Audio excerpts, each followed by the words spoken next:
Les cygnes sauvages, un conte de fées d'après Hans Christian Andersen, écrit par Ulrich Renz et illustré par Marc Robitzky, lu par Martin Andler.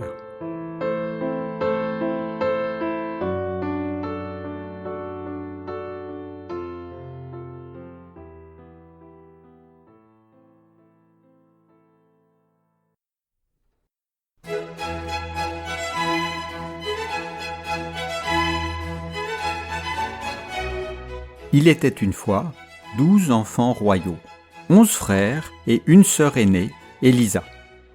Ils vivaient heureux dans un magnifique château.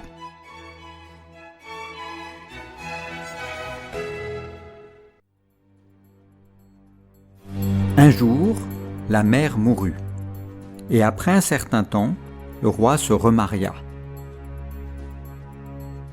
Mais la nouvelle épouse était une méchante sorcière. Elle changea les 11 princes en cygnes et les envoya dans un pays éloigné, au-delà de la grande forêt.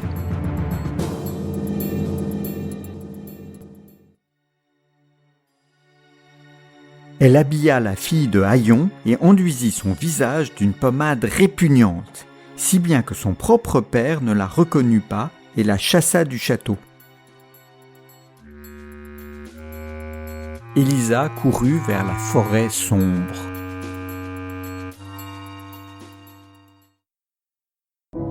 Elle était alors toute seule et ses frères lui manquaient terriblement au plus profond de son âme. Quand le soir vint, elle se confectionna un lit de mousse sous les arbres.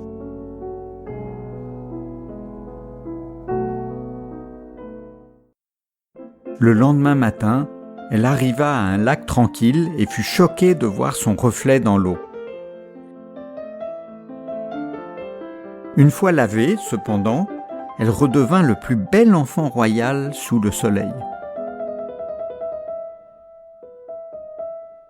Après de nombreux jours, elle arriva à la grande mer. Sur les vagues dansaient 11 plumes de cygnes. Au coucher du soleil, il y eut un bruissement dans l'air et 11 cygnes sauvages se posèrent sur l'eau. Elisa reconnut tout de suite ses frères ensorcelés. Mais comme ils parlaient la langue des cygnes, elle ne pouvait pas les comprendre. Chaque jour, les cygnes s'envolaient au loin et la nuit, les frères et sœurs se blottissaient les uns contre les autres dans une grotte.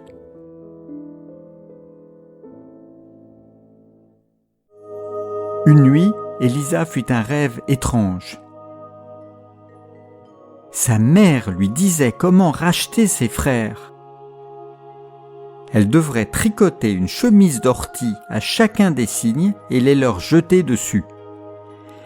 Mais avant d'en être là, il ne fallait pas qu'elle prononce un seul mot, sinon ses frères allaient mourir.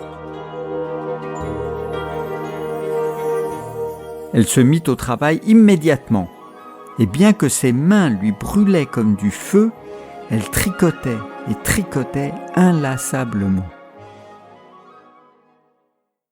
Un jour, des cornes de chasse se firent entendre au loin. Un prince, accompagné de son entourage, arriva à cheval et s'arrêta devant elle. Quand leurs regards se croisèrent, ils tombèrent amoureux. Le prince prit Elisa sur son cheval et l'emmena dans son château.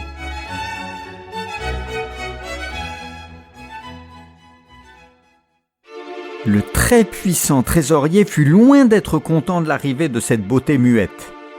C'était sa fille à lui qui devait devenir la femme du prince.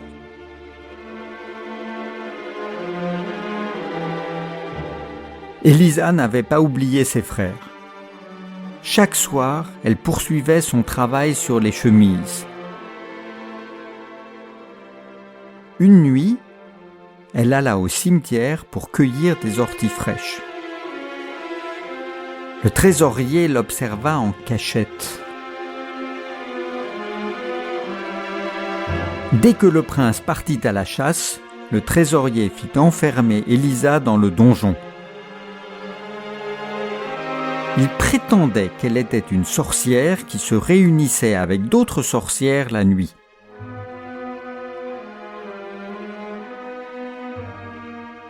Au petit matin, Élisa fut emmenée par les gardes.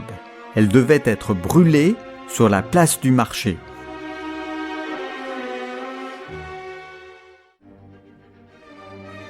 À peine y fut-elle arrivée, consignes arrivèrent en volant. Élisa très vite jeta une chemise d'ortie sur chacun d'entre eux. Bientôt, tous ses frères étaient devant elle, en forme humaine. Seul le plus petit, dont la chemise n'était pas terminée, avait encore une aile à la place d'un bras.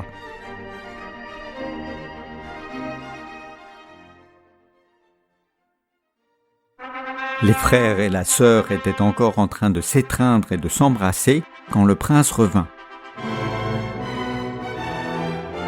Élisa put enfin tout lui expliquer. Le prince fit jeter le méchant trésorier dans le donjon.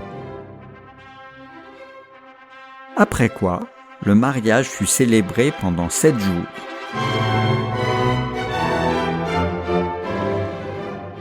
Et ils vécurent heureux et eurent beaucoup d'enfants.